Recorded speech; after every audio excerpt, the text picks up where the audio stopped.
Your one click on the subscribe button makes a huge difference. Thank you for your kind support. The 2025 biographical drama Words of War tells the powerful and tragic story of Anna Politkovskaya, a fearless Russian journalist who dedicated her life to exposing the truth about the Chechen conflict and Vladimir Putin's authoritarian regime. The film opens with a haunting monologue that sets the tone for Anna's journey and the dangerous world she navigates. Do you still think that the world is vast? That if there's a wall in one place, it has no bearing on another? And that you can sit it out in peace, ignoring all that you see? The Journalist's Path. Anna Politkovskaya works at Novaya Gazeta, an independent Russian newspaper established by Mikhail Gorbachev using his Nobel Prize money. The paper stands as one of the few remaining sources of honest reporting in Putin's Russia. Early in the film, we see Anna finishing an article about Russian orphanages, passionately arguing with her colleague about the injustice of state budgets being slashed while wealthy Russians feast on exotic oysters. This establishes her character as someone deeply troubled by injustice and determined to give voice to the voiceless. Her editor, Dmitry, played by Kieran Hines, recognizes Anna's talent and sensitivity. During an editorial meeting, Anna expresses frustration with the current coverage of the Chechen conflict, while another reporter, Nestor, parrots the government line about Russia's success story in Chechnya. Anna believes they need a different approach, someone who will tell the human stories of those caught in the conflict. Dmitry and his deputy agree that they need a people correspondent in Chechnya, and Anna is the perfect candidate. This decision creates immediate tension in Anna's family. Her husband, Sasha, played by Jason Isaacs, is furious about her assignment, fearing for her safety in the war zone. People are killing each other. Do you understand? They're shooting each other and blowing each other up. You get in the middle and you're fucking dead too, he warns. Their son, Ilya, also worries about his mother's safety, but Anna is determined. I'm going, Sash. I'm going, she tells her husband firmly. Into the war zone, Anna travels to Chechnya with a military escort led by Captain Tegel, who shows little interest in helping her interview civilians. Their convoy is attacked, giving Anna her first taste of combat. The fear is palpable, but she persists. When they reach a town where civilians are being evacuated, Anna tries to interview the refugees but faces hostility. No one wants to talk to a Russian reporter.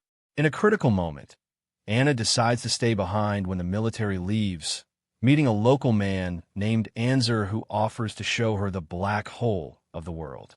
This decision marks Anna's crossing a threshold. She's now committed to telling the Chechen story from the Chechen perspective, regardless of the danger. Anzer introduces Anna to people who've suffered tremendously in the conflict. A woman named Fenneman shares her heartbreaking story. When I found his body, he had been shot several times, both ears cut off and kept as trophies. I'll tell you who does this. Russians. These interviews form the basis of Anna's powerful dispatches back to Moscow, where she writes, "This war is not being fought to reign in a rogue republic. This war is being waged to advance the interests of one person. A president intent on becoming the type of leader that Russia thought it had left in the past. A vain, brutal, powerful authoritarian." Her articles make waves, and she begins to build a reputation. In one powerful scene, she confronts a Russian military officer about the torture and murder of Chechen civilians, telling him, "There's only one number that matters to me, and that's the number of prosecutors needed to bring charges of first-degree murder against an officer of the Russian army." Personal cost. The film skillfully balances Anna's professional crusade with her personal life, showing the strain her dangerous work puts on her family. Her husband, Sasha, once a successful journalist himself, is struggling with his career decline while his wife's star rises. Their son, Ilya, resents his mother's constant absence and the danger she puts herself in. In a particularly tense scene, Ilya confronts his mother about a stranger following her on the street. None of this is okay. Not Papa. Not strangers stalking you in the street. Probably unhinged subject of some article you've written who now has an obsession. Or the fact that for the past 2 years I've woken up every morning and wondered if today's going to be the day that I get a call from someone telling me my mother has been found in a ditch. Sasha, meanwhile, has taken to cataloging the death threats Anna receives. "I'm going to cut your tits off and feed them to the paste dogs," says one particularly vicious message. Though he tries to protect her in his way, their marriage is clearly suffering. Mass graves and state secrets. The film takes a dramatic turn when Anna meets a Russian soldier, Corporal Semenov, who reveals a horrifying secret. Russian forces have been executing Chechen civilians and burying them in mass graves. He draws her a map of one such site where over 200 bodies are buried, saying the camp was dismantled a week later and went away without a trace. The entire camp. This information leads to one of Anna's most important stories, but also puts her in greater danger. Her editor wants her to address the United Nations Security Council about the situation in Chechnya, but Anna insists on investigating the mass graves first.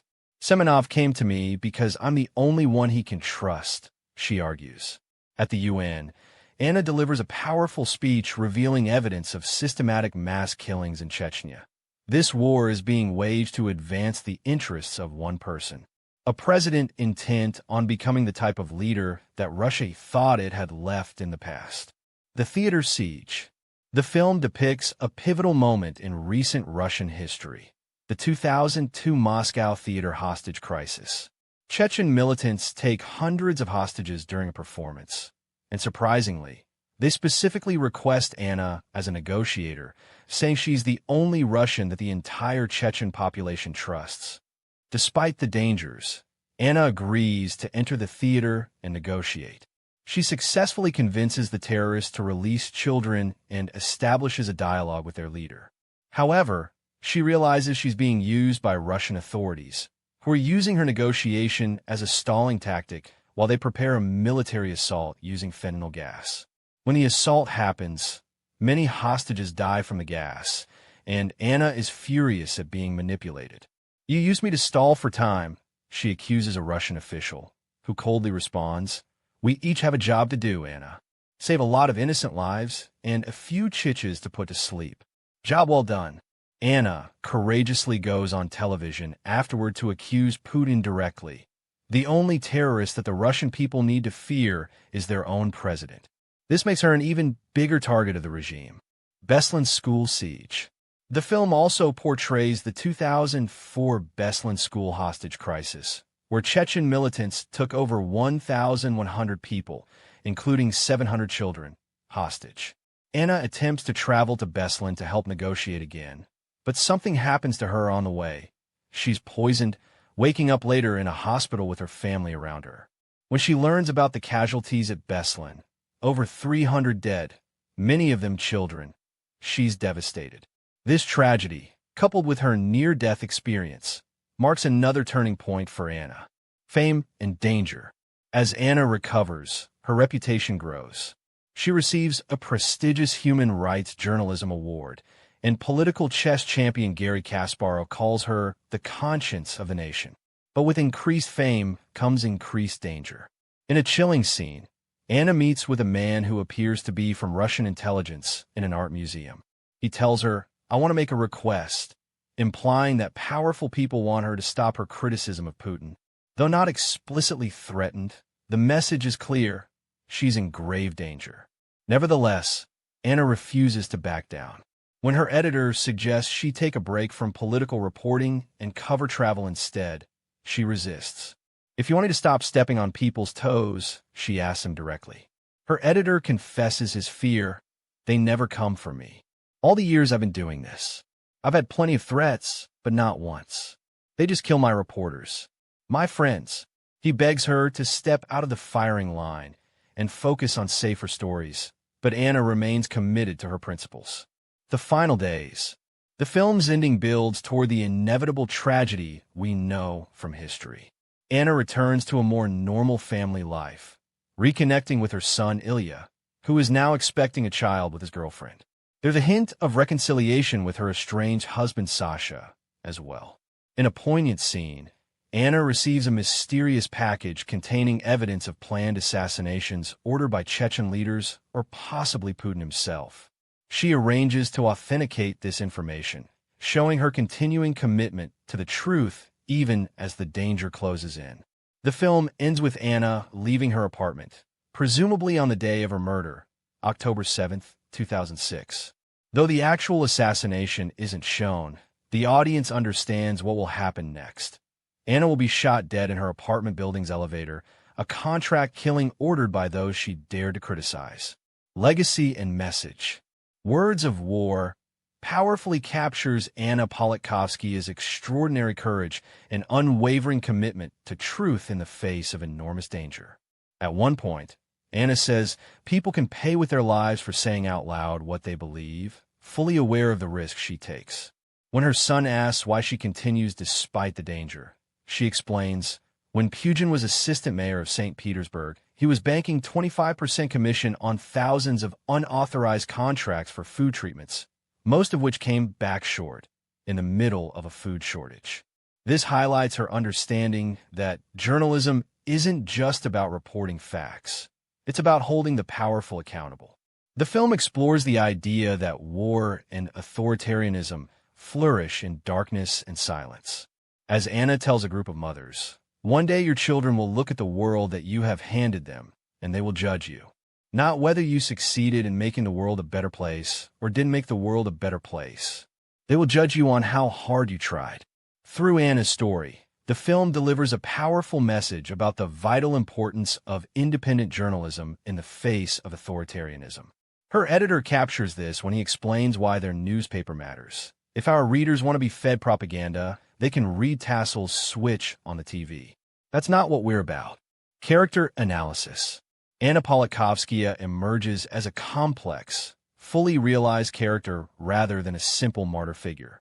She's driven by moral outrage at injustice, but also by professional ambition and a genuine belief in journalism's power. Her courage is magnificent, but comes at a terrible personal cost to her and her family. The film doesn't shy away from showing the strain her dangerous work puts on her relationships. Her husband Sasha's bitter comment, "This is about you and how you wallow in your self-pity," reveals the resentment that is built up in their marriage. And her son Ilya's emotional outburst about waking up every morning wondering if his mother has been killed shows the psychological toll on her family. Yet Anna isn't portrayed as selfish. When asked why she puts herself in danger, she explains that she's trying to make the world better for future generations. You know all this? This was a slum, until Ivan the Great kicked out of residence and built a palace. Not because he was cruel, because he had a vision. He saw a shining city rising from that hellhole.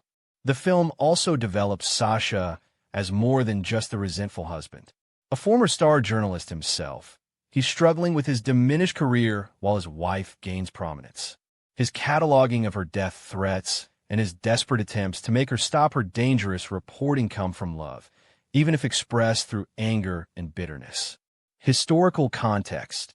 Words of War provides crucial historical context about Putin's Russia and the Chechen conflict, making it accessible to viewers who may not be familiar with these events. Through Anna's reporting, we learn about the brutal tactics employed by Russian forces in Chechnya, including torture, disappearances, and mass killings. The film also depicts two major terrorist attacks that shaped modern Russia: the Moscow Theater hostage crisis of 2002 and the Beslan school siege of 2004. These events are portrayed not as simple terrorist attacks, but as part of a complex cycle of violence stemming from Russia's brutal suppression of Chechen independence. Putin himself looms over the film as an unseen but omnipresent threat.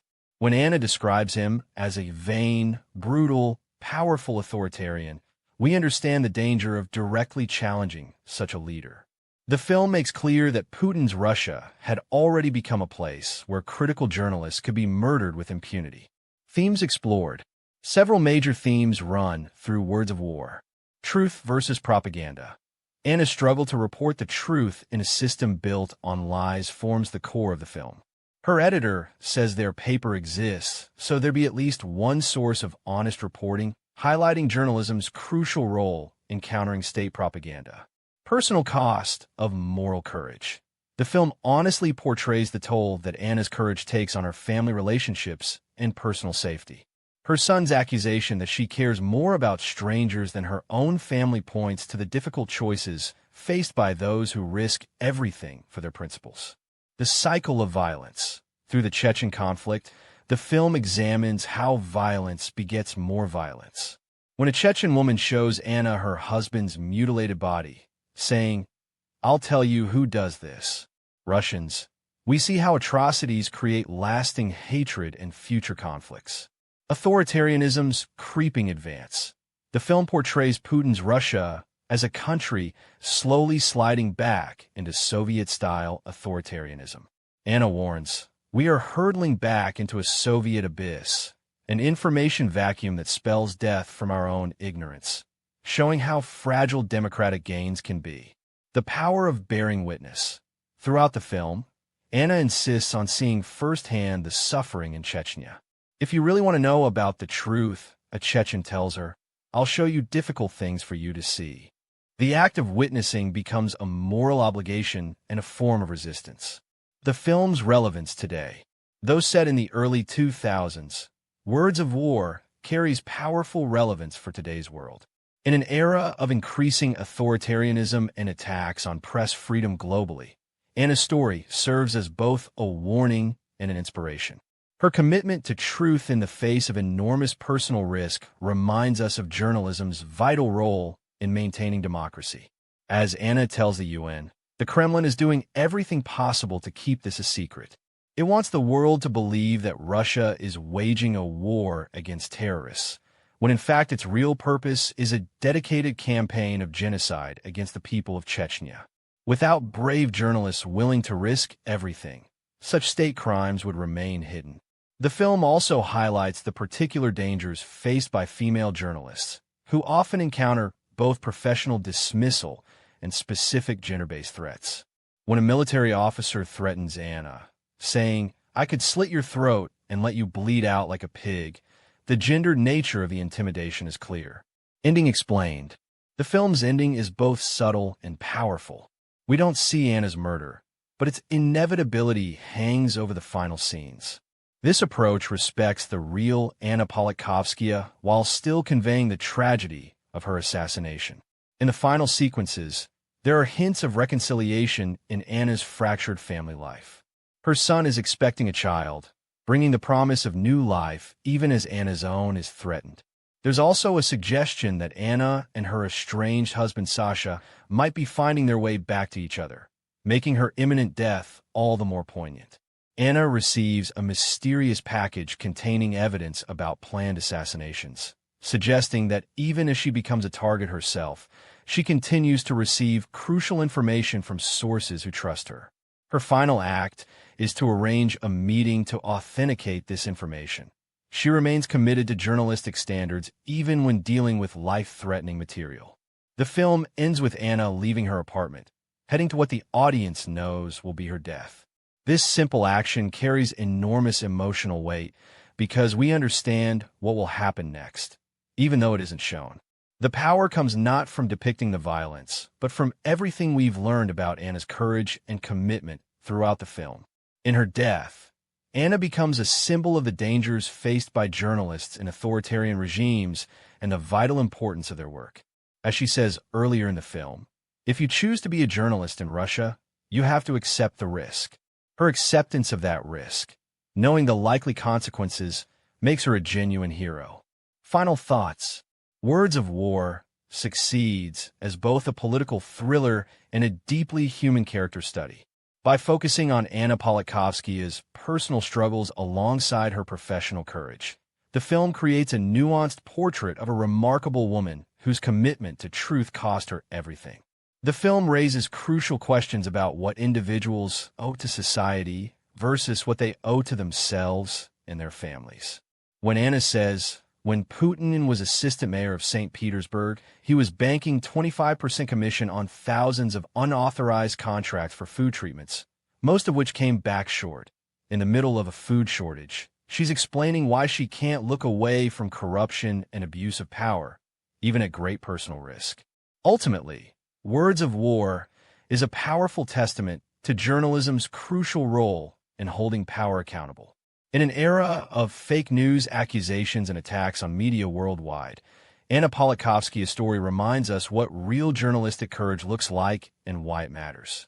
As her editor says, explaining why their newspaper was founded, so there be at least one source of honest reporting. The film suggests that words themselves can be weapons against oppression and injustice. Anna's articles, speeches, and interviews, her words of war, challenge powerful interests and give voice to the voiceless. Though she ultimately pays with her life, her words live on, continuing to expose truth and demand justice long after her death.